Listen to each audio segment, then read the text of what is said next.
यहां लोगों को बेवकूफ बना रहे हो, यहां ये चलने वाला नहीं है। अपने 5 बंदे इकट्ठे करके उधर तो फिलिस्तीन फिलिस्तीन फिलिस्तीन, तो फिलिस्तीन तो खत्म, उसकी एक्सपायरी डेट उसी दिन पक्की हो गई थी जिस दिन इजराइल पे हमला हुआ था।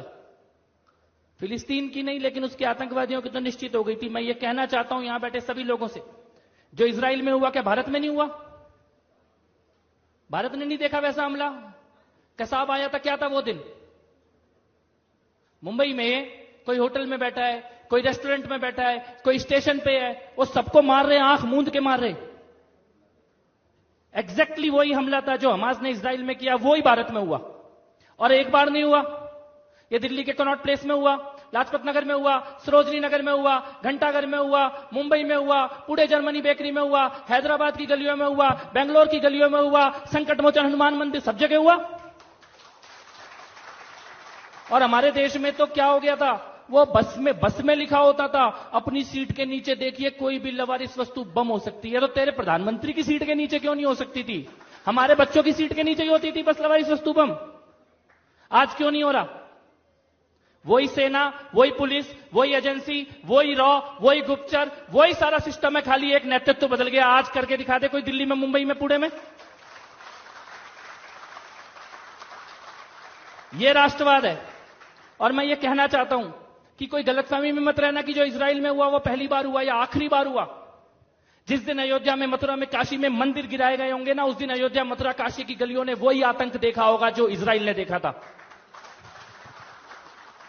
आज से 100 साल पहले मोपला में, केरला में, तुर्की के खलीफा के नाम पे 10,000 लोगों को मार दिया गया। उस दिन केरला की गलियों ने वही आतंक देखा जो इजराइल ने देखा था।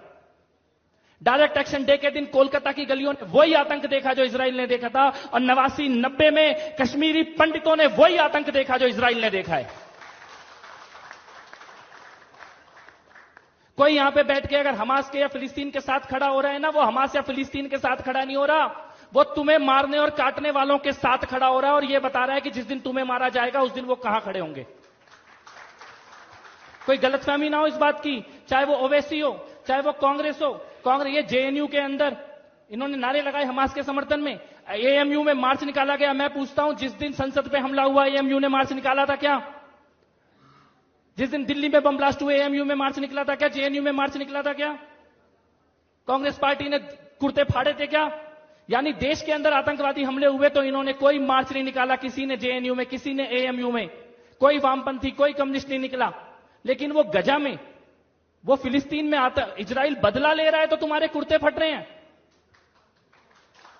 किसके सगे हो? किसके सगे हो? किसके साथ खड़े हो? लेकिन ऐसा नहीं है कि देश इस चीज को देख नहीं रहा, देश इस चीज को देख भी रहा है और देश इस चीज को समझ भी रहा है। इजराइल और हमास की जो लड़ाई है वो आज की लड़ाई नहीं है, और वो दो देशों की लड़ाई नहीं है, वो सभ्यता की लड़ाई है, वो मानवता की और राक्षसों के बीच की लड़ाई है। और भारत पहले भी मानवता के साथ खड़ा था और आगे भी मानवता के साथ खड़ा होगा। लेकिन कपिल जी